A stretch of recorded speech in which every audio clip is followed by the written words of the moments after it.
Hello दोस्तों, welcome to Asian academy classes. This side your mentor Dakshayani wandering. I hope आप सब बहुत अच्छे होंगे और आप सबकी पढ़ाई भी बहुत अच्छी चल रही होगी। तो डे 1 हमने कंप्लीट कर लिया, जिसमें हमने 2 यूनिट्स कंप्लीट कर चुके हैं और अब बारी है डे 2 की। तो डे 2 नया दिन भाई, नया यूनिट के साथ हम नया दिन स्टार्ट करेंगे और हमने मनी एंड बैंकिंग और हमारा जो है बैलेंस ऑफ पेमेंट दोनों चैप्टर्स खत्म हो गए हैं। अब हमारा नेक्स्ट चैप्टर, नेक्स्ट यूनिट जिसे मैं कह सकती हूँ, वो है हमारा फिस्कल पॉलिसी।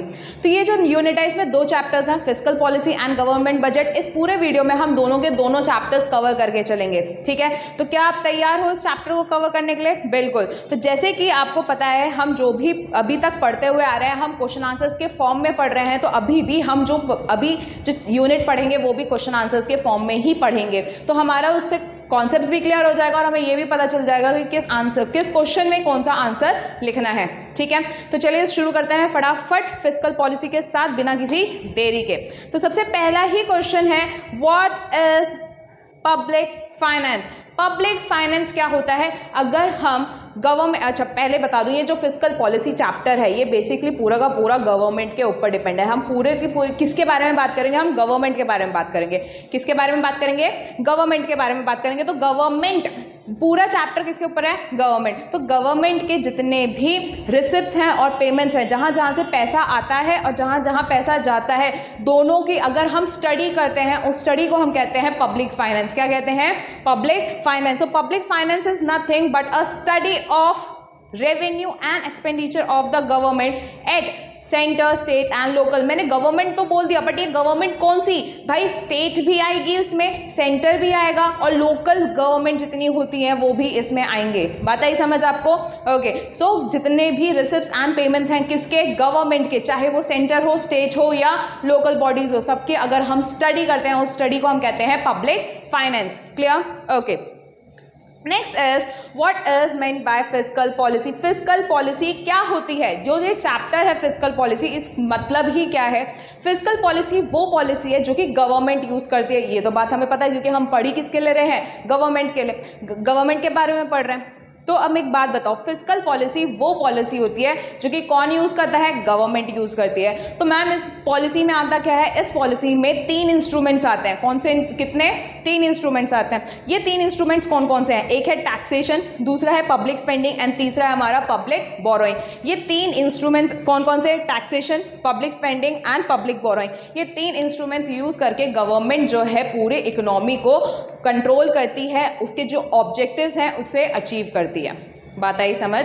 तो फिस्कल पॉलिसी वो पॉलिसी है जो कि गवर्नमेंट यूज करती है 3 इंस्ट्रूमेंट्स। कौन से 3 इंस्ट्रूमेंट्स?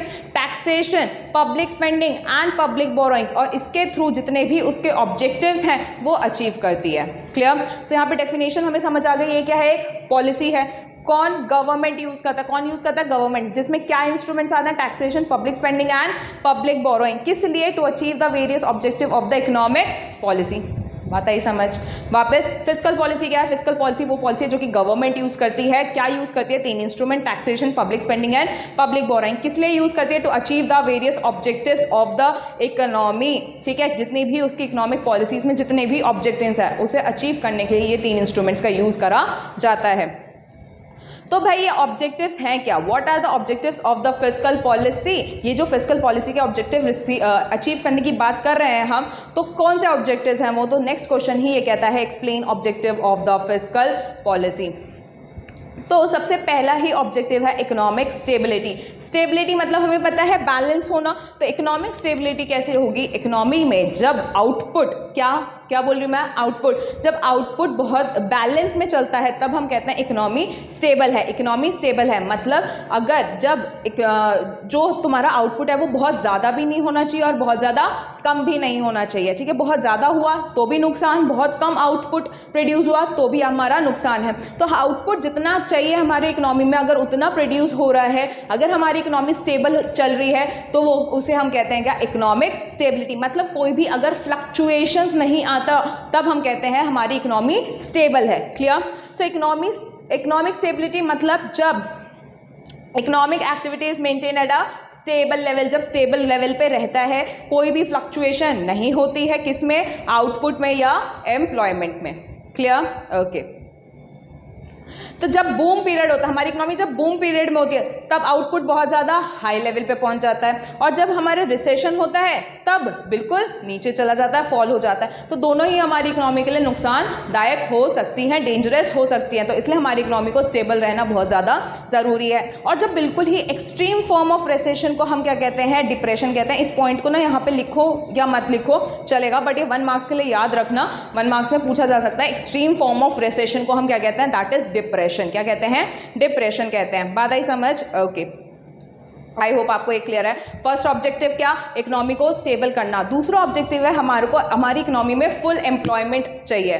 क्या चाहिए, फुल एम्प्लॉयमेंट। और फुल एम्प्लॉयमेंट तब होता है जब इनवॉलेंट्री अनएम्प्लॉयमेंट, जब बेरोजगारी जीरो हो जाए, है ना, जब अनएम्प्लॉयमेंट जीरो हो जाए। कौन सी अनएम्प्लॉयमेंट, इनवॉलेंट्री अनएम्प्लॉयमेंट। कौन सी employment, unemployment, involuntary unemployment, voluntary मत करके आना, इनवॉलेंट्री अनएम्प्लॉयमेंट जब जीरो हो जाती है तब हमारे को फुल एम्प्लॉयमेंट मिलता है। तब हमारे को क्या अचीव होती है, फुल एम्प्लॉयमेंट। तो फुल एम्प्लॉयमेंट वो स्टेज है जहाँ पे जिसको काम चाहिए उसको काम मिल रहा है। ठीक है, जिसको काम चाहिए उसके पास अगर काम है, हम बोलेंगे कि हमारे इकोनॉमी जो है फुल एम्प्लॉयमेंट लेवल पे चल रही है। सो फुल एम्प्लॉयमेंट वो सिचुएशन है जहाँ पे सारे के सारे पर्सन्स जो काम करना चाहते हैं, एग्जिस्टिंग जो वेज रेट चल रही है उसमें अगर काम करना चाहते हैं और उनको काम मिल भी रहा है तो हम बोलेंगे कि फुल एम्प्लॉयमेंट है। ठीक है, सारे के सारे लोगों को अगर काम मिल रहा है, जो काम करना चाहते हैं, हम उसे कहेंगे क्या, फुल एम्प्लॉयमेंट। तो हमारा दूसरा ऑब्जेक्टिव ही क्या है, हमारे इकोनॉमी में फुल एम्प्लॉयमेंट होना।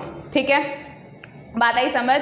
या नेक्स्ट ऑब्जेक्टिव है हमारा इकोनॉमिक ग्रोथ। नेक्स्ट ऑब्जेक्टिव क्या है, इकोनॉमिक ग्रोथ। इकोनॉमिक ग्रोथ तब इंक्रीज होती है जब real per capita income increase होता है। क्या होता है increase, real per capita income. तो रियल पर कैपिटा इनकम जब इंक्रीज होगा तब हम बोलेंगे हमारी इकोनॉमी में क्या हो रहा है, इकोनॉमिक ग्रोथ हो रही है। जब क्या, real per capita income increase हो रही है तब हम कहेंगे हमारी इकोनॉमी में क्या हो रहा है, इकोनॉमिक ग्रोथ हो रहा है। बात आई समझ, है ना। देखो मैं कर क्या रही हूँ, अगर फोकस करोगे जितने भी पॉइंट्स हैं इसमें जो कीवर्ड्स हैं वो मैं हाईलाइट करते हुए चल रही हूँ, तो प्लीज़ आप उस पर बहुत अच्छे से फोकस करना। जो भी कीवर्ड्स मैं आपको बता रही हूँ वो कीवर्ड्स आपके आंसर्स में होना चाहिए, तभी आपके आंसर्स में स्कोर कर पाओगे, तभी वो सही होगा। ठीक है, तभी एग्जामिनर आपको मार्क्स देगा। क्लियर? ओके, तो आई होप आपको ये भी चीज़ समझ आ गई इकोनॉमिक ग्रोथ क्या होती है। तीसरा ऑब्जेक्टिव हमारा क्या है कि हमारी इकोनॉमी में ग्रोथ हो। ग्रोथ कब होगी, जब real per capita income increase होगी।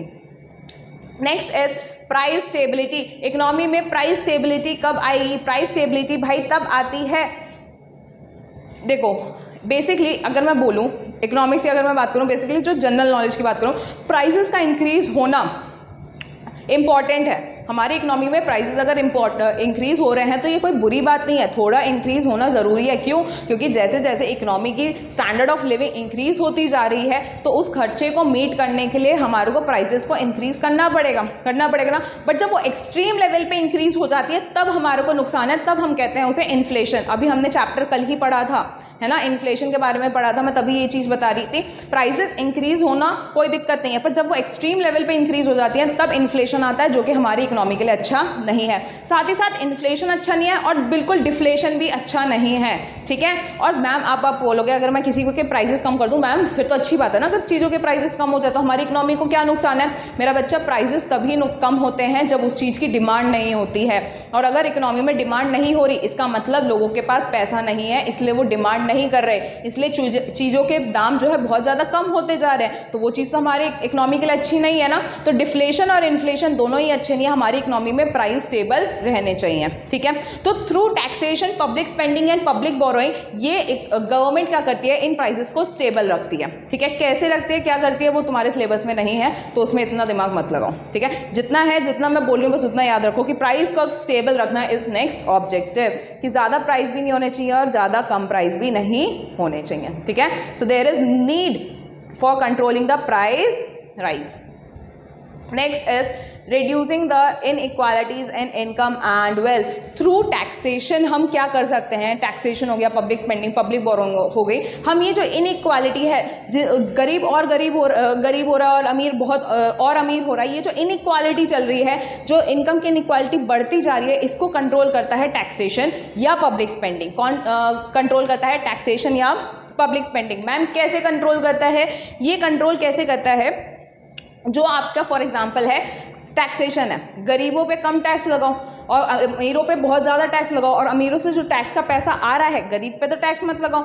जो अमीरों से टैक्सेशन का पैसा आ रहा है वो गरीबों पे खर्च करोगे, ठीक है, जब उस पर खर्च करोगे, पब्लिक स्पेंडिंग करोगे, तो वो वीकर सेक्शन थोड़ा सा ऊपर उठेगा और वो थोड़ा सा नीचे आएगा। तो ये क्या हो जाएगा, जो इनइक्वालिटी है वो धीरे धीरे कम होगी, ठीक है, खत्म नहीं होगी बट कम होगी through taxation and public spending. तो ये जो इंस्ट्रूमेंट्स है, ये जो फिस्कल पॉलिसी है, ये गवर्नमेंट यूज करती है for reducing the inequalities. Clear?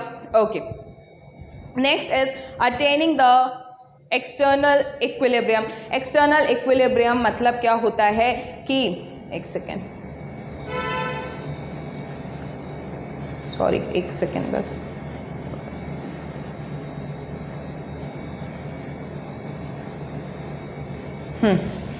Attaining the external हमने बीओपी चैप्टर पढ़ा था, बैलेंस ऑफ पेमेंट पढ़ा था। बैलेंस ऑफ पेमेंट को स्टेबल होना जरूरी है, मतलब इंपोर्ट इक्वल्स टू एक्सपोर्ट होना जरूरी है। एक्सपोर्ट ज़्यादा हो जाए कोई दिक्कत नहीं, हमारी इकोनॉमी के लिए अच्छा ही है, बट अगर इंपोर्ट बहुत ज़्यादा हो गया और एक्सपोर्ट कम रह गया तब हमारी इकोनॉमी के लिए प्रॉब्लम है, हाँ या नहीं? तो वो चीज़ ना हो, इस चक्कर में हम क्या करते हैं, हमारा नेक्स्ट ऑब्जेक्टिव क्या है कि इंपोर्ट ज़्यादा ना हो, एक्सपोर्ट के बराबर इंपोर्ट होना चाहिए, ठीक है? ओके, आई होप आपको ये ऑब्जेक्टिव्स क्लियर हैं अच्छे से।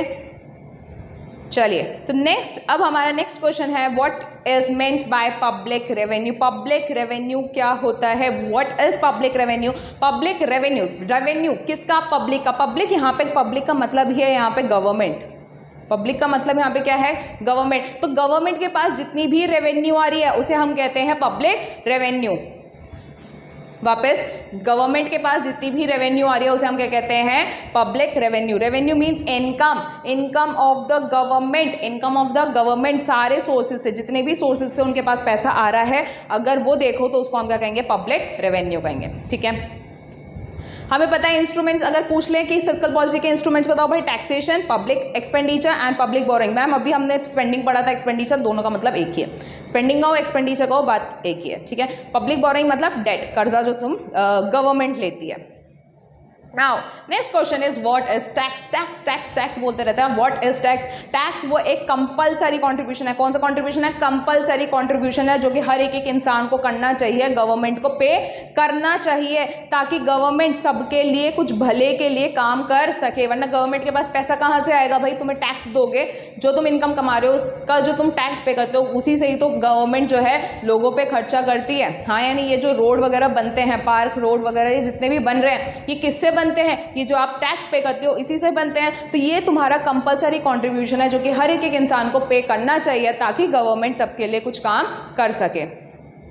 दो टाइप के टैक्सेस होते हैं, direct tax and indirect tax. Direct tax and indirect tax. Direct और इनडायरेक्ट, इससे ही वर्ड से ही पता चल रहा है। अगर तुम डायरेक्टली गवर्नमेंट को पे कर रहे हो that is known as direct tax, but अगर तुम इनडायरेक्टली पे कर रहे हो that is known as indirect tax. Ma'am example, अगर आप हो, आपके पापा हैं, फॉर एग्जांपल आपके पापा जब कमाते हैं तो उनकी जो इनकम आ रही है वो जो अपनी इनकम पे टैक्स पे करते हैं वो उसे कहते हैं क्या? Income tax. जो आपके फादर हैं, फादर अगर आपके इनकम पे टैक्स पे कर रहे हैं that is known as income tax. उसे हम क्या कहते हैं? इनकम टैक्स कहते हैं। तो वो जो इनकम टैक्स है वो आपके फादर सीधा डायरेक्ट किसको पे करते हैं? गवर्नमेंट को पे करते हैं। उनके बिहाफ में कोई जाके तो पे नहीं करता। कौन पे? वो डायरेक्टली किसको पे करते हैं? गवर्नमेंट को पे करते हैं। And that income tax is known as direct tax. That income tax is known as direct tax. I hope आपको ये चीज़ क्लियर है। ओके, नाउ एक सेकेंड, चलिए इसे कर देते हैं जरा। Next is indirect tax. Indirect tax मतलब फॉर एग्जांपल आपने कोई भी, आप शॉप पे गए और शॉपकीपर से आपने क्या करा? आपने शूज़ खरीदे। अगर आप शूज़ खरीदोगे तो उस पर लिखा हुआ क्या होता है? उसके प्राइस टैग में क्या लिखा होता है? Inclusive of all the taxes. क्या लिखा होता है? Inclusive of all the taxes. मतलब उसके अंदर सारे के सारे टैक्सेस क्या हैं? इंक्लूडेड हैं, बिल्कुल। तो ये क्या होता है कि अब गवर्नमेंट को टैक्स आप जाके पे करते हो जीएसटी। ये वाला टैक्स कौन सा है? जीएसटी है ना, है ना? तो ये जीएसटी आप जाके गवर्नमेंट को पे करते हो। ये शॉपकीपर पे करता है। आपने शॉपकीपर को दिए टैक्स और फिर शॉपकीपर आपके बिहाफ में गवर्नमेंट को जाके देता है, बिल्कुल। तो ये टैक्स जो है इनडायरेक्टली गवर्नमेंट के पास जा रहा है, इसलिए हम इसे कहते हैं इनडायरेक्ट टैक्स। आई बात समझ, हाँ या नहीं? ओके देखो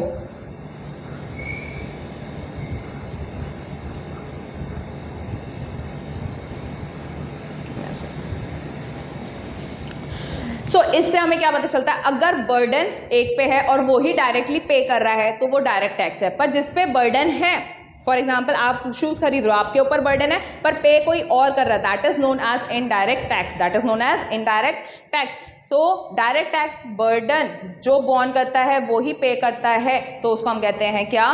डायरेक्ट टैक्स। एग्जाम्पल हो गया हमारा इनकम टैक्स। और इनडायरेक्ट टैक्स पे किसी और पे कर रहा है, impose on someone else and paying, और बर्डन किसी और का है, तो भाई क्या होगा? ये इनडायरेक्ट टैक्स होगा। मतलब कोई और पे कर रहा है, बर्डन किसी और के ऊपर और पे कोई और कर रहा है, उसको हम क्या कहेंगे? इनडायरेक्ट टैक्स कहेंगे। Clear? Okay now direct tax कौन कौन से हैं? डायरेक्ट टैक्स तुम्हारा हो जाएगा income tax, corporation tax, property tax, capital gain tax, ये सारे आपके कौन से टैक्स हैं? डायरेक्ट टैक्स हैं। बट इनडायरेक्ट टैक्स कौन से हैं? GST, excise duty, import duty, service tax, ये सारे आपके कौन से हैं? Indirect taxes. ये कौन से आपके? Indirect taxes. Clear? Okay next question is define the different types of taxes. अलग अलग तरीके के टैक्सेस बताओ भाई। पहला है आपका प्रोपोर्शनल, दूसरा है प्रोग्रेसिव, फिर है रिग्रेसिव, फिर है डिग्रेसिव। मतलब प्रोपोर्शनल टैक्स क्या होता है? प्रोपोर्शनल टैक्स क्या होता है? जब आपकी इनकम चाहे कितनी भी इंक्रीज होते रहे, आपकी इनकम चाहे कितनी भी इंक्रीज होता रहे, आपका रेट ऑफ टैक्सेशन सेम रहेगा।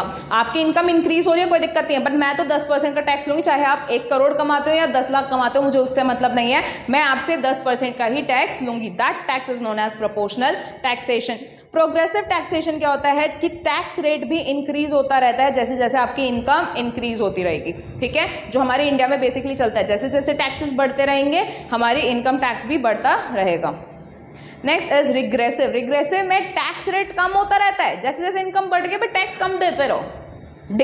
रिग्रेसिव भाई ये तो मोस्टली कहीं पे भी यूज नहीं होता। ठीक है, रिग्रेसिव क्या है कि भाई इनकम बढ़ रही है पर आपका टैक्स रेट क्या हो रहा है? कम होता जा रहा है। Next is डिग्रेसिव। डिग्रेसिव मतलब क्या होता है कि इनकम, फॉर एग्जांपल इनकम जिस रेट से बढ़ रही है उस रेट से आपका टैक्स बढ़ता है, पर दोनों सेम रेशो से नहीं बढ़ते हैं। ठीक है, सेम रेशो से नहीं बढ़ते, तब हम क्या कहते हैं? डिग्रेसिव टैक्सेशन। ठीक, ओके, आई होप आपको ये चीज़ क्लियर है। प्रोपोर्शनल टैक्स रेट सेम रहता है चाहे इनकम इंक्रीज हो। प्रोग्रेसिव इनकम बढ़ रही है, रेट भी बढ़ेगा। रिग्रेसिव इनकम बढ़ रही है, ठीक है, टैक्स रेट कम होता जा रहा है। और डिग्रेसिव में क्या होता है कि ये इतना बढ़ रहा है, मान लो इनकम इतनी बढ़ गई बट रेट सिर्फ इतना बढ़ रहा है, तो दोनों जो है सेम प्रोपोर्शन में नहीं इंक्रीज होते। ठीक है, next is what do you mean by public expenditure. Public expenditure क्या होता है? पब्लिक एक्सपेंडिचर मतलब गवर्नमेंट का खर्चा। हमने अभी पढ़ा था पब्लिक मतलब गवर्नमेंट, सो गवर्नमेंट का खर्चा पब्लिक एक्सपेंडिचर होता है। सो पब्लिक एक्सपेंडिचर आता है expenses incurred by the public authorities, चाहे वो सेंट्रल हो, गवर्नमेंट हो, स्टेट गवर्नमेंट हो या लोकल बॉडीज हो। इनका अगर हम खर्चा देखते हैं जो कि वो किस पे करते हैं? सिटीजन्स पे करते हैं, उसको हम कहते हैं क्या? Public expenditure. Clear? Okay, next, तो ये पब्लिक एक्सपेंडिचर का क्या इंपॉर्टेंस है हमारी इकोनॉमी में? इस पब्लिक एक्सपेंडिचर का क्यों करना चाहिए? इससे क्या फ़ायदा हमारा होगा? कैसे प्रोडक्शन इंक्रीज होगी? क्वेश्चन साफ साफ ये बोलता है कि पब्लिक एक्सपेंडिचर से प्रोडक्शन कैसे इंक्रीज होगी। क्वेश्चन क्या बोल रहा है? पब्लिक एक्सपेंडिचर से प्रोडक्शन कैसे इंक्रीज होगी। तो भाई पहला पॉइंट ही है कि अगर आप खर्चा करोगे, कौन? गवर्नमेंट। अगर गवर्नमेंट आप खर्चा करोगे, किस पे करोगे? Goods and services. आपको भी तो गुड्स चाहिए होंगे ना, आप भी तो उसे परचेज करोगे ना। तो जब आप परचेज करोगे तो आप डिमांड बढ़ा रहे हो गुड्स की, तो अगर डिमांड बढ़ेगी तो प्रोडक्शन इंक्रीज होगी, हाँ या नहीं? बिल्कुल। नेक्स्ट इज गवर्नमेंट अगर आप education, medical facilities, sanitation, cheap housing facilities ये सब कुछ दोगे तो लोगों की हेल्थ बहुत अच्छी होगी, वो काम करने की एफिशिएंसी उनकी और ज़्यादा इंक्रीज होगी, तो इससे प्रोडक्शन अपने आप इंक्रीज होगा कि नहीं होगा? बिल्कुल होगा। तीसरी बात, गवर्नमेंट और क्या कर सकती है? गवर्नमेंट जो है, जो बेसिक इंडस्ट्रीज़ हैं, कैपिटल गुड्स की इंडस्ट्रीज़ हैं, उसे सेटअप कर सकती है। कैपिटल गुड इंडस्ट्रीज़ कौन सी होती हैं? जो मशीन्स वगैरह बनाती हैं। ठीक है, अगर आप वो ज़्यादा प्रोड्यूस करोगे तो हमारी इकोनॉमी में टेक्नोलॉजी बहुत बढ़ेगी। जब टेक्नोलॉजी बढ़ेगी तो और अच्छे से गुड्स हम प्रोड्यूस कर सकते हैं एट अ रीजनेबल प्राइजेस। आई बात समझ? यस। नेक्स्ट, साथ ही साथ अगर आप कोई सोशल सिक्योरिटी स्कीम्स देते हो, ओल्ड एज पेंशन हो गए, ग्रेजुइटी हो गया, पीपीएफ हो गया, ये सारी चीज़ें अगर आप देते हो तो लोगों की परचेजिंग पावर इंक्रीज हो जाएगी। जिनके पास पैसा नहीं है उनके पास पैसा जाएगा कि नहीं जाएगा, और जब लोगों के पास पैसा जाएगा तो उनकी परचेजिंग पावर इंक्रीज हो जाएगी, हाँ या नहीं। तो इससे वो डिमांड करेंगे तो प्रोडक्शन इंक्रीज होगी। बात आई समझ? बिल्कुल। सो ये 4 तरीके हैं जिससे प्रोडक्शन हमारी इकोनॉमी में इंक्रीज होती है। नेक्स्ट क्वेश्चन कह रहा है कि पब्लिक एक्सपेंडिचर इनइक्वालिटीज़ को कैसे कम करता है, जो इनकम में इनइक्वालिटी है वो कैसे कम करता है। जैसे मैंने आपको बताया, अब आप गवर्नमेंट क्या करती है, सोशल सिक्योरिटी स्कीम्स निकालती है, free education, old age pension, employment, unemployment relief. अगर ये सारी चीज़ें वो पुअर सेक्शंस को देगी तो उनका लेवल बढ़ेगा, उनका स्टैंडर्ड ऑफ लेवल इंक्रीज होगा, इससे इनइक्वालिटी कम हो जाएगी, हाँ या नहीं। साथ ही साथ इनइक्वालिटी सिर्फ इनकम में नहीं, रीजन में भी होता है। मतलब कोई एरिया ऐसा होता है जो बहुत ज़्यादा डेवलप्ड है और कुछ एरिया ऐसे होते हैं जो कि थोड़े अंडर डेवलप्ड हैं। तो ये इनइक्वालिटी कम कैसे करें?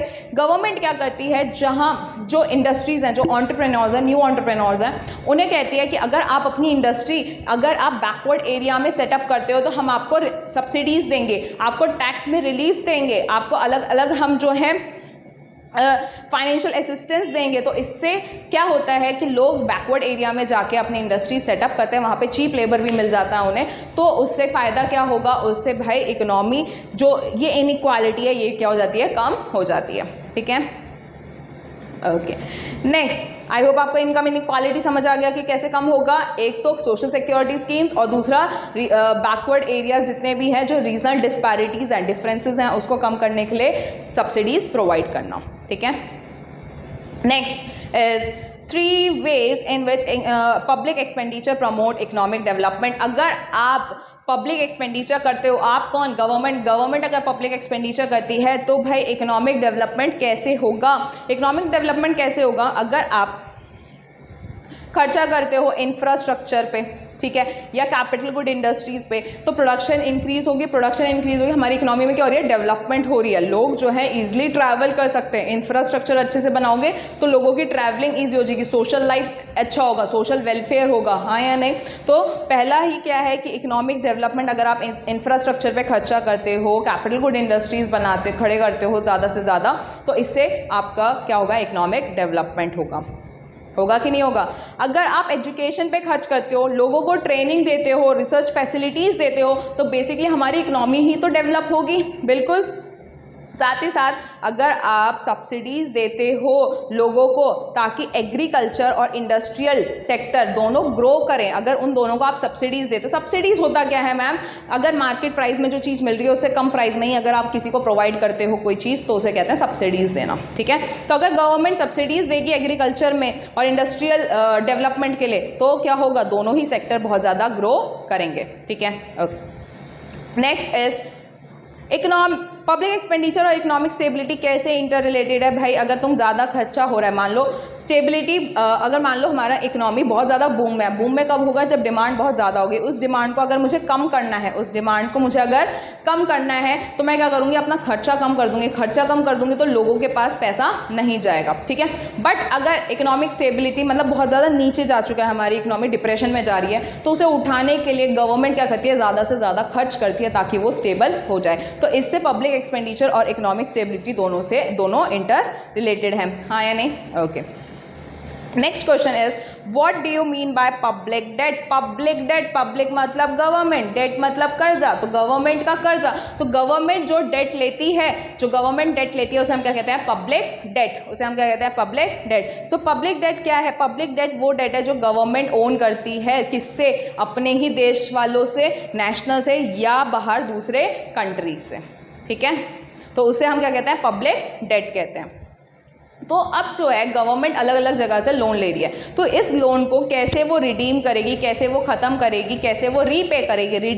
रिडम्पशन मतलब क्या होता है, रीपेमेंट, रिडम्पशन मतलब रीपेमेंट ऑफ लोन। तो वो कैसे करेगी, अलग अलग तरीके हैं। सबसे पहला तरीका क्या है, रेप्यूडिएशन है, ये पी है, डी नहीं है। ठीक है, रेप्यूडिएशन ऑफ द डेट। अब बेसिकली हमेशा याद रखना है, ये क्या मैम हमें सारे याद करने पड़ेंगे, सारे याद करने पड़ेंगे, एक भी आप नहीं छोड़ सकते हो, ठीक है। और गवर्नमेंट चैप्टर ये लोगों को बहुत ज़्यादा बोरिंग लगता है, बट अगर मैं जैसे जिस तरीके से आपको पढ़ा रही हूँ, जिस तरीके से मैं आपको कीवर्ड्स मार्क करवा रही हूँ, अगर आपके दिमाग में वो चीज़ें रह गई अच्छे से, देखो हर एक हम जो कीवर्ड्स पढ़ रहे हैं, अगर आप ये कीवर्ड्स अच्छे से मार्क कर लो, आराम से स्कोर कर जाओगे, है ना, और चीज़ें आराम से याद भी हो जाएंगी। तो बस मेन है समझना। ये चैप्टर है ना, ये कॉमन सेंस मांगता है कि अगर आपके अंदर है, आपको नॉलेज है थोड़ी बहुत भी कि बेसिकली होता क्या है, गवर्नमेंट करती क्या है, तो आप ये चैप्टर पढ़े आराम से स्कोर कर जाओगे, ठीक है।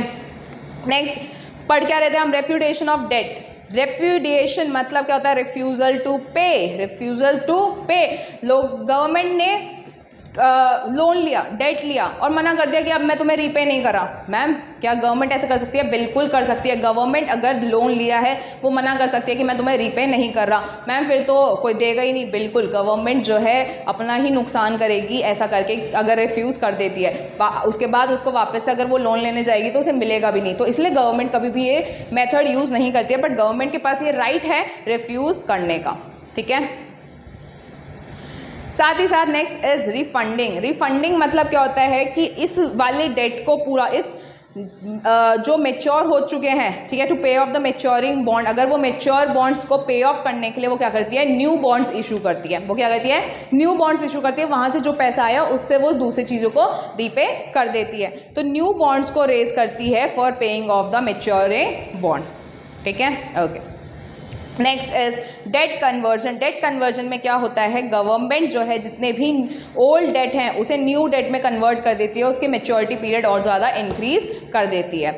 Next is budgetary surplus. Budgetary surplus में क्या होता है, जब बजट सरप्लस बन जाता है, मतलब जब रिसिप्ट्स बहुत ज़्यादा होती हैं गवर्नमेंट के पास और एक्सपेंडिचर खर्चा कम है और पैसा बहुत ज़्यादा आ रहा है, तो वो जो सरप्लस उसके पास बच गया वो सरप्लस वो यूज़ करती है इन डेट को पे ऑफ करने के लिए। तो उसे हम क्या कहते हैं, बजटरी सरप्लस। नेक्स्ट तरीका है टर्मिनल एन्युटीज़। टर्मिनल एन्युटीज़ में क्या होता है कि गवर्नमेंट क्या करती है, वो हर साल इक्वल इंस्टॉलमेंट, एन्युटीज़ मतलब ही क्या होता है, इक्वल इंस्टॉलमेंट्स में इक्वल पीरियड में पे कर देना। तो हर साल वो क्या करती है, वो इक्वल इंस्टॉलमेंट्स में इंटरेस्ट के साथ साथ प्रिंसिपल अमाउंट पे करने लगती है, ठीक है। उसको हम क्या कहते हैं, टर्मिनल एन्युटीज़। जब टर्म में हर साल जो है एक इक्वल अमाउंट से इक्वल इंस्टॉलमेंट में वो पे करती है, तब उसे हम क्या कहते हैं, टर्मिनल एन्युटीज़। नेक्स्ट तरीका, सिक्स्थ मेथड क्या है, सिंकिंग फंड। गवर्नमेंट क्या करती है, जब उसने लोन ले रखा होता है, कहीं से उसका रिसिप्ट्स आते हैं, जब उनका क्या आता है, कहीं से भी रेवेन्यू आती है, वो क्या करते हैं, एक सिंकिंग फंड बना के रखते हैं। सिंकिंग फंड में क्या करते हैं, वो रेवेन्यू को डालते रहते हैं, उसका कुछ पार्ट जो है वो सिंकिंग फंड में डालते हैं कि जब लोन रीपे करने की बारी आएगी तब उसमें से पैसा निकालेंगे और रीपे कर देंगे। जैसे लोग क्या करते हैं, कंपनी रिजर्व बनाती है, ऐसी गवर्नमेंट सिंकिंग फंड बनाती है। तो सिंकिंग फंड में क्या होता है, सिंकिंग फंड में गवर्नमेंट एक सेपरेट फंड बनाती है और इसमें सर्टेन अमाउंट डालती रहती है हर साल for the repayment of the outstanding date. बात आई समझ, बिल्कुल, okay. Next is statutory reduction. मतलब स्टैट्यूटरी मतलब बाय लॉ, हमने लॉ में लिखा हुआ है अगर आपको रेट ऑफ इंटरेस्ट कम करना है तो आपके पास राइट्स हैं कम करने के, लॉ में ये चीज़ लिखी हुई है। तो गवर्नमेंट क्या करती है, रेट ऑफ इंटरेस्ट को रिड्यूस कर देती है, अगर 10% है तो उसे 5% कर देती है। तो मैम इससे फिर लोग मान जाते हैं, बिल्कुल मान जाते हैं। वो कहते हैं कि भाई गवर्नमेंट सीधा सीधा मना कर दे, इससे अच्छा तो यह है कि 10 की जगह 5% दे दे, हाँ या नहीं। तो वो कर दो, अगली बार से हम देंगे ही नहीं गवर्नमेंट को। तो गवर्नमेंट ये कुछ चीज़ें हैं जो कि यूज़ नहीं करती है ये मेथड्स को। Next capital levy. Capital levy क्या होता है, जिनके पास प्रॉपर्टी होती है वो टैक्स देते हैं ना, जिनके पास प्रॉपर्टी होती है वो प्रॉपर्टी टैक्स देते हैं। तो गवर्नमेंट क्या करती है, ये इन प्रॉपर्टी और वेल्थ पे हैवी टैक्स लगाने लग जाती है और वहाँ से जो पैसा आएगा वो यूज़ करती है डेट को पे ऑफ करने के लिए, ठीक है। Next is export surplus. Export surplus मतलब क्या है, अगर हमने दूसरे कंट्री से क्या ले रखा है, लोन दे रखा है, तो हमारे को फॉरेन एक्सचेंज में ही उन्हें पे करना पड़ेगा। तो एक काम करो, एक्सपोर्ट ही बढ़ा दो। एक्सपोर्ट बढ़ा दोगे तो वहाँ से जो पैसा आएगा, वो जो रेवेन्यू आएगा वो वहीं के वहीं हम सेट ऑफ कर देंगे। आई बात समझ। तो ये एक और तरीका है एक्सपोर्ट सरप्लस का। आई होप आपको क्लियर है। अब अगर सच्ची बता रही हूँ, बहुत इजी लैंग्वेज है, अगर आप अभी से पढ़ोगे, अभी आपने वीडियो देख ली, वीडियो देखने के बाद अगर आप एक एक लाइन पढ़ोगे तो आपको हर एक चीज़ बड़े आराम से याद हो जाएगी, क्योंकि जो मैं चीज़ बोल रही हूँ वही चीज़ यहाँ पे लिखी हुई है, ठीक है। Clear. Next is deficit financing. क्या होता है डेफिसिट फाइनेंसिंग? डेफिसिट मतलब कमी, और उस कमी को फाइनेंस अगर करते हो तो उसको हम कहते हैं डेफिसिट फाइनेंसिंग। अगर कभी भी कमी आ जाती है तब हम क्या कहते हैं, उसको फाइनेंस करते हो तो डेफिसिट फाइनेंसिंग। तो कमी मैम कब आती है? जब तुम खर्चा बहुत ज़्यादा करोगे और इनकम बहुत कम होगी। जब खर्चा बहुत ज़्यादा और रेवेन्यू अगर कम होती है तब उसको क्या आएगी? डेफिसिट होगा। अगर डेफिसिट होगा और उसको तुम फाइनेंस करते हो तो हम उसे कहते हैं डेफिसिट फाइनेंसिंग। तो ये फाइनेंसिंग कैसे होती है? गवर्नमेंट के पास एक राइट है कि वो न्यू करेंसी इशू कर सकता है। तो जब न्यू करेंसी क्रिएट करी जाती है और उस न्यू करेंसी के थ्रू अगर इस डेफिसिट को ख़त्म कर सकते हैं तो हम उसे क्या कहते हैं? Deficit financing. उसे क्या कहते हैं? Deficit financing. ठीक है। तो न्यू करेंसी के थ्रू जब ये कमी को पूरा करा जाता है तब हम इसे क्या कहते हैं? Deficit financing. ठीक है। आई होप आपको क्लियर है। Next question is fiscal policy, public expenditure और टैक्सेशन। ये दोनों मेथड से इन्फ्लेशन को कैसे कंट्रोल करेगा? इन्फ्लेशन को कैसे कंट्रोल करेगा? भाई अब एक बात बताओ, इन्फ्लेशन कब आता है? जब प्राइसेस बहुत ज़्यादा इंक्रीज हो जाते हैं। तो जब इंक्रीज हो रहे हैं प्राइसेस, क्यों हो रहे हैं? क्योंकि लोगों के पास पैसा बहुत है इसलिए प्राइसेस इंक्रीज हो रहे हैं। तो गवर्नमेंट क्या करेगी? अपने खर्चे कम कर देगी। खर्चे कम कर देगी तो लोगों के पास पैसा नहीं जाएगा। ठीक है। लोगों के पास पैसा नहीं जाएगा तो प्राइसेस बढ़ेंगे नहीं, डिमांड होगी नहीं। दूसरी बात, वो अगर टैक्स रेट ही बहुत ज़्यादा इंक्रीज कर दे, वो टैक्सेस क्या कर दे? इंक्रीज कर दे, या नए नए टैक्सेस लगा दे, तो अब जब टैक्स बढ़ जाएगा तो लोगों की परचेजिंग पावर कम हो जाएगी, लोग खरीदना बंद कर देंगे चीज़ों को और अपने आप इन्फ्लेशन कंट्रोल में आ जाएगा। तो इन दो तरीक़ों से हम इन्फ्लेशन को कंट्रोल कर सकते हैं। तो यही हमारा क्या है? Fiscal policy. यही हमारा क्या है? Fiscal policy. ठीक है। आई होप ये डेफिसिट फाइनेंसिंग वापस से वो हो गया है, रिपीट हो गया। और नेक्स्ट इज गवर्नमेंट बजट। ठीक है। अब मुझे एक बात बताओ, क्या आपको ये चीज़ समझ आई? देख रहे हो हमने एक पूरा का पूरा फिस्कल पॉलिसी चैप्टर खत्म कर दिया क्वेश्चन वाइज में। अब आप बुक खोल के देखोगे ऐसा कोई भी कॉन्सेप्ट नहीं होगा जो हमने मिस करा है। एक एक चीज़ हमने कवर करी है बहुत ही अच्छे तरीके से। हाँ या नहीं? हाँ। साथ ही साथ हमने कीवर्ड्स हाईलाइट कर लिया, हमें पता है कि क्या कीवर्ड है, क्या हमारे आंसर में होना चाहिए। तो बस ये कीवर्ड्स डाल लो, आप आराम से स्कोर करोगे, कोई दिक्कत परेशानी नहीं है। बात आई समझ आपको? बिल्कुल। तो क्या हमारा ये हो गया?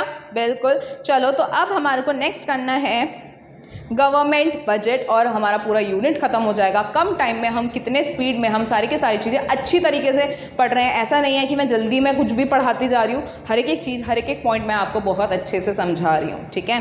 तो चलिए फटाफट बढ़ते हैं गवर्नमेंट बजट के साथ। गवर्नमेंट बजट होता क्या है? गवर्नमेंट बजट क्या होता है? गवर्नमेंट एक बजट निकालती है जिसमें वो बताती है कि मेरे को यहाँ से इस सोर्सेज से इतनी रेवेन्यू आएगी और इस यहाँ मैं खर्चा करूँगा। बात आई समझ? तो एक साल में वो बताती है कि एस्टिमेटेड रिसिप्ट्स कितने हैं, मतलब कहाँ से मेरे पास इस साल में, अब आने वाले जो साल है, कहाँ से मेरे पास पैसा आ सकता है और कहाँ मैं खर्चा करूँगा। प्रपोज करती है कि यहाँ खर्चे होने चाहिए। अगर उसको एक एनुअल फाइनेंशियल स्टेटमेंट बना दूँ उसकी, तो हम उसे क्या कहते हैं? Government budget. उसे हम क्या कहते हैं? Government budget. बात आई समझ? बिल्कुल। तो सप्लीमेंट्री बजट क्या होता है फिर? सप्लीमेंट्री बजट, अगर फॉर एग्जाम्पल वॉर हो गया, अचानक से वॉर हो गया, कोई भी नेशनल कैलामिटी हो गई, तो उसके लिए अलग से एक बजट बनाया जाता है, सप्लीमेंट्री बजट, जिसमें अलग से बता देते हैं कि यहाँ से अगर पैसा आ रहा है इसको हम इस जगह यूटिलाइज करेंगे। नेक्स्ट है zero based budget. Zero based budget में क्या होता है कि हम उस पर्टिकुलर साल में कितना खर्चा करने वाले हैं उसको हम क्या कहते हैं? Zero based budget. जितना पैसा आया उसकी बात नहीं कर रहे हैं, हम जितना खर्चा इस साल करेंगे इस पर्टिकुलर साल में उसे हम क्या कहते हैं? Zero based budget. Next is performance budget. Performance budget क्या होता है? अगर गवर्नमेंट जो है बहुत सारे प्रोजेक्ट्स निकालती है, बहुत सारे प्रोग्राम्स गवर्नमेंट के होते हैं, ठीक है, कोई भी सोशल एक्टिविटी होती है, सोशल स्कीम्स जो होते हैं, उसके लिए एक पर्टिकुलरली अलग से बजट बनाया जाता है, परफॉर्मेंस बजट। ठीक है, कि इस प्रोजेक्ट में फॉर एग्जांपल हाईवे जो है बिल्ड करना है, तो उस हाईवे में भाई कितना पैसा लगना है, क्या होना है, हर एक चीज़ उस परफॉर्मेंस बजट में लिखी जाती है। ठीक है, ओके ये सारा तो ठीक था, बट अब मेन इंपॉर्टेंट है कि रेवेन्यू बजट क्या होता है। What is revenue budget? Revenue budget मतलब वो बजट जहाँ पे गवर्नमेंट के क्या होते हैं? रेवेन्यू रिसिप्ट्स होते हैं।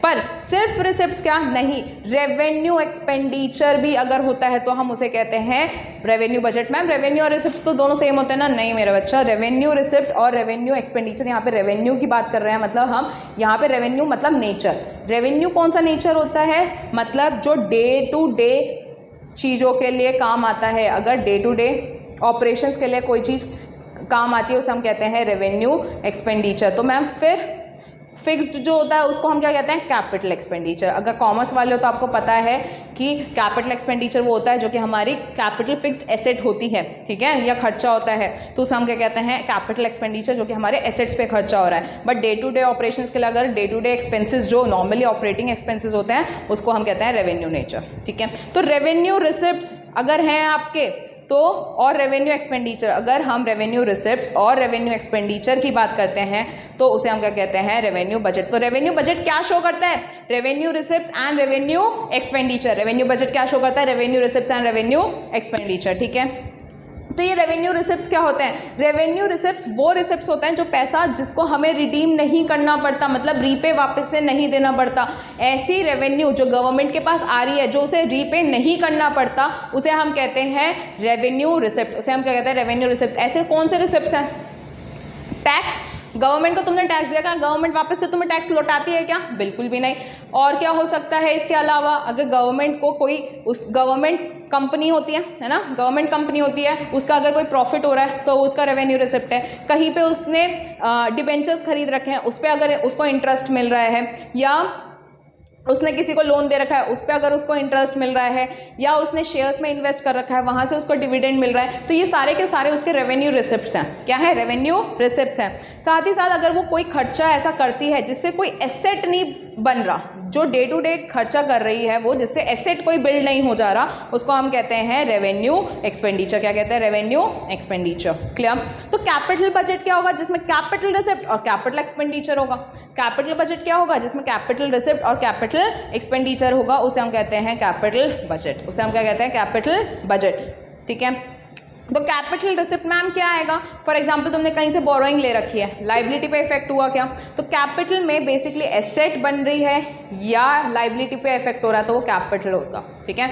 तो अगर फॉर एग्जांपल तुमने कहीं से बोरोइंग करी है, तो अगर तुमने कहीं से बोरोइंग करी है तो वो क्या होगा, आपका कैपिटल रिसिप्ट। पैसा आ रहा है, रिसिप्ट तो हो गया बट वो कैपिटल रिसिप्ट है, क्यों, क्योंकि आपकी ये लाइबिलिटी है, आपको वापस रीपे करना है, जो लोन आपका मिला है उसे वापस से रीपे करना है, इसलिए कैपिटल रिसिप्ट है। तो कैपिटल एक्सपेंडिचर, आपने कोई भी एसेट खरीदने के लिए, मशीन खरीदने के लिए, गवर्नमेंट भी तो मशीन्स वगैरह यूज़ करती है, या बिल्डिंग खरीद ली उस गवर्नमेंट ने, तो वो जो बिल्डिंग्स बनाने के लिए वो जो खर्चा कर रही है वो सब खर्चा कौन सा है, कैपिटल एक्सपेंडिचर, ठीक है।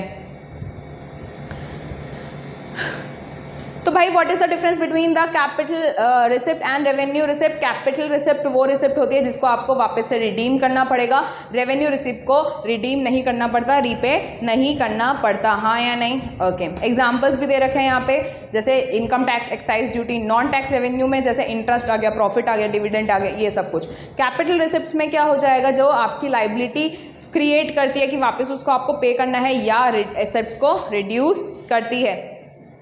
फॉर एग्जाम्पल पब्लिक बोरोइंग हो गया, रीपेमेंट ऑफ लोन्स हो गए, ये सारे के सारी चीज़ें आपकी क्या हो जाएंगी, ये सारी आपकी कैपिटल रिसिप्ट्स हो जाएंगी। आई होप आपको ये चीज़ क्लियर है, ओके। रेवेन्यू एक्सपेंडिचर, भाई हमें पता है revenue expenditure day to day normal functioning के लिए काम आता है, जो खर्चा होता है उसे हम रेवेन्यू एक्सपेंडिचर कहते हैं। जैसे एडमिनिस्ट्रेशन और डिफेंस में जो आप खर्चा कर रहे हो उसको हम क्या कहेंगे, रेवेन्यू एक्सपेंडिचर, हाँ या नहीं। या इंटरेस्ट पेमेंट कर रहे हो, इंटरेस्ट पे कर रहे हो, वो भी क्या है आपका रेवेन्यू एक्सपेंडिचर है। पर प्रिंसिपल अमाउंट अगर पे कर रहे हो तो वो आपका कैपिटल वो हो जाएगा, ठीक है, capital expenditure. Next is capital expenditure. क्या होता है कैपिटल एक्सपेंडिचर, मतलब वो खर्चा जो कि आपके फिजिकल एसेट क्रिएट कर रहा है या अपनी लाइबिलिटीज़ को कम कर रहा है। जैसे लैंड एंड बिल्डिंग आपने खरीद ली तो वो आपको क्या हो जाएगा, कैपिटल एक्सपेंडिचर। क्या हो जाएगा, कैपिटल एक्सपेंडिचर, हाँ या नहीं, बिल्कुल। तो रेवेन्यू रिसिप्ट्स के अगर एग्जांपल पूछे तो बता सकते हो tax revenue and non tax revenue. Tax revenue में income tax, corporation tax, excise duty. Non tax revenue, tax के अलावा जहां से पैसा आ रहा है, इंटरेस्ट, डिविडेंड, प्रॉफिट, ये सारा आपका नॉन टैक्स रेवेन्यू हो जाएगा। कैपिटल रिसिप्ट्स में कहीं से पैसा जो आपने लोन दे रखा है वो अगर रिकवर हो गया, भाई पैसा वापस आ गया तो कैपिटल रिसिप्ट। मार्केट लोन ले रखा है, कहीं से आपने लोन ले रखा है वो, या आपने कोई सेविंग्स कर रखी है वो। डिसइन्वेस्टमेंट प्रोसीड्स क्या होता है, कहीं पे आपने इन्वेस्टमेंट कर रखा था और वहां से अब आपने डिसइन्वेस्टमेंट कर दिया, मतलब पैसा बाहर निकाल लिया, उसको हम कहते हैं डिसइन्वेस्टमेंट। उसे हम क्या कहते हैं, डिसइन्वेस्टमेंट। तो वहां से अगर पैसा आ रहा है तो वो भी आपका क्या हो जाएगा, कैपिटल रिसिप्ट्स हो जाएंगे, ठीक है। समझ आ गई बात, ओके। बस कुछ क्वेश्चंस रह गए हैं और हमारा पूरा यूनिट कंप्लीट हो चुका है। अब बैलेंस बजट क्या होता है भाई? बैलेंस से ही हमें समझ आ रहा है कि बैलेंस बजट क्या होता है। बैलेंस बजट वो बजट होता है जहाँ पे, एक सेकेंड, बैलेंस बजट वो बजट होता है जहाँ पे expenditure is equals to receipts, expenditure is equals to receipts, उसे हम कहते हैं बैलेंस्ड बजट। तो मैम फिर सरप्लस डेफिसिट क्या होगा? जहाँ पे एक्सपेंडिचर ज़्यादा और रेवेन्यू कम, और सरप्लस में रेवेन्यू ज़्यादा एक्सपेंडिचर कम। बस बात खत्म। यहाँ पे देख लो, एक्सपेंडिचर एक्सीड्स रिसिप्ट्स, इसको हम बजट डेफिसिट कहते हैं, और जहाँ पे revenue is greater than expenditure उसे हम सरप्लस बजट कहते हैं। इजी है, 1 मार्क क्वेश्चंस के लिए पूछा जा सकता है ये ज़्यादा से ज़्यादा, ठीक है। बट अब 3 क्वेश्चन जो मैं नेक्स्ट बताने वाली हूँ ये बहुत इंपॉर्टेंट है, तो इसलिए बहुत अच्छे से ध्यान से पढ़ना। रेवेन्यू डेफिसिट क्या होता है? रेवेन्यू में कमी। रेवेन्यू 2 टाइप की होती है, एक होता है रेवेन्यू रिसिप्ट और एक होता है रेवेन्यू एक्सपेंडिचर। तो कौन सा ज़्यादा कौन सा कम होगा? जब रेवेन्यू एक्सपेंडिचर ज़्यादा और रिसिप्ट्स कम होंगे, पैसा कम आ रहा है और जा बहुत ज़्यादा रहा है, तभी तो डेफिसिट होगा, तभी तो कमी होगी। तो रेवेन्यू एक्सपेंडिचर जब ज़्यादा होता है और रेवेन्यू रिसिप्ट्स कम होते हैं, तब हम उसे क्या कहते हैं? Revenue deficit. क्या कहते हैं? Revenue deficit. फिर फिस्कल डेफिसिट क्या होता है मैम? इसमें टोटल आ जाता है। टोटल रेवेन्यू जब कम हो जाता है और टोटल एक्सपेंडिचर जब बढ़ जाता है, तब हम उसे कहते हैं फिस्कल डेफिसिट। बट यहाँ पे ना जो रेवेन्यू है, जो रिसिप्ट्स हैं, ये ना बस एक्सक्लूडिंग बोरोइंग्स है। प्लीज़ इसे बहुत अच्छे से याद रखना। एक्सक्लूडिंग बोरोइंग मतलब ये चीज़ तो मिस ही नहीं होनी चाहिए, बिल्कुल भी स्किप नहीं होनी चाहिए। Very very very very important कि फिस्कल डेफिसिट मतलब टोटल एक्सपेंडिचर जब बढ़ जाता है, किससे? रेवेन्यू रिसिप्ट और कैपिटल रिसिप्ट दोनों से, but excluding the government borrowing. But excluding the government borrowing उसको हम कहते हैं फिस्कल डेफिसिट। मैम ऐसा क्यों होता है, क्या होता है? अभी हमारे को इतनी डिटेलिंग नहीं जानी, बस फिस्कल डेफिसिट क्या है, बस उसका मीनिंग आपके सिलेबस में है, बस वो जानो, ठीक है। सो फिस्कल डेफिसिट क्या हो जाएगा? टोटल एक्सपेंडिचर में से अगर मैं रेवेन्यू रिसिप्ट माइनस कर दूँ, साथ में कैपिटल रिसिप्ट माइनस कर दूँ, पर एक्सक्लूडिंग बोरोइंग्स, मतलब बोरोइंग्स को माइनस नहीं करना, ठीक है। तो उसको हम क्या कहेंगे? फिस्कल डेफिसिट, ठीक है। मैम फॉर्मूले हैं, मतलब क्या न्यूमेरिकल्स हैं इसके ऊपर? नहीं, न्यूमेरिकल सिर्फ 2 चैप्टर में है जो हम लास्ट में कवर करेंगे। नेक्स्ट इस प्राइमरी डेफिसिट क्या होता है? फिर अगर आप फिस्कल डेफिसिट में से इंटरेस्ट पेमेंट माइनस कर देते हो तो आपको क्या मिल जाएगा? Primary deficit. Fiscal deficit minus interest payment क्या होता है आपका?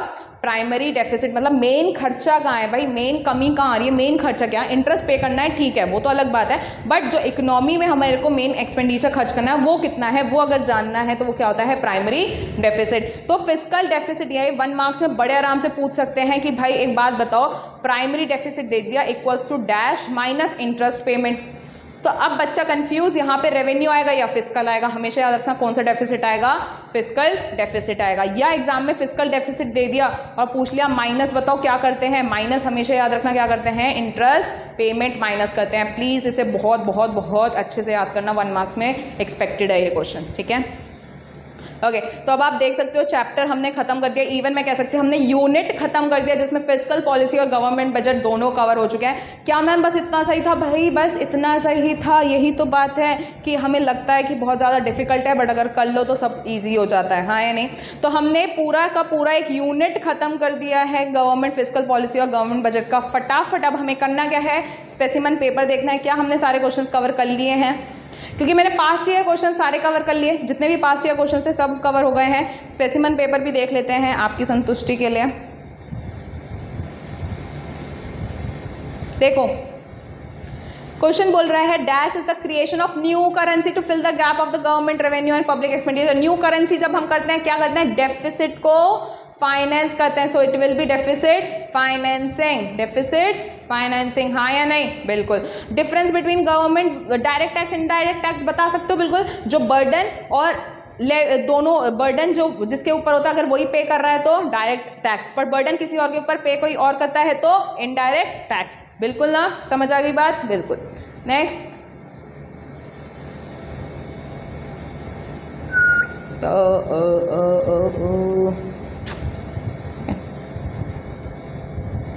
डेट कन्वर्जन हमें पता है, अगर हम क्या करते हैं न्यू डेट ओल्ड डेट को न्यू डेट में कन्वर्ट कर देते हैं तब हमारा क्या होता है? डेट कन्वर्जन, हाँ या नहीं? बिल्कुल। सिंकिंग फंड, जब गवर्नमेंट क्या करती है एक अलग से फंड बनाती है और उसमें डिपॉजिट करवाती रहती है पैसे और फिर बाद में जब मैच्योरिटी आएगी तब रीपे करती है, तब हम उसे क्या कहते हैं? सिंकिंग फंड कहते हैं। आगे बात समझ आपको अच्छे से? बिल्कुल। तो ये हमारा 4 मार्क्स का क्वेश्चन ये था। और 2 मार्क्स का क्वेश्चन वो था 6 मार्क्स का। तो बेसिकली ये चैप्टर आपका 5 to 6 मार्क्स का है जो हमने पूरा कवर कर लिया।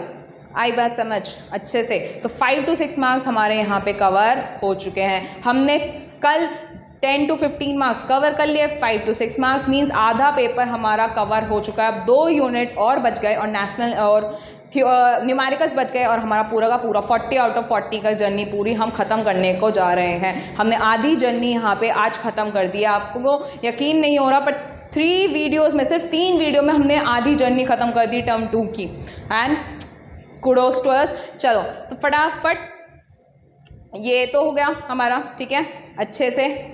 अब हमारे को करना क्या है, अब हमारे को नेक्स्ट यूनिट करना है जो कि अब हम करेंगे शाम को। तो मिलते हैं हम आपसे शाम को एक नए यूनिट के साथ, नए अंदाज के साथ, नए जोश के साथ, ठीक है। तो चलिए मिलेंगे हम आपसे अगले वीडियो में। बस इस वीडियो के लिए बस इतना ही। That's all from my side. Thank you.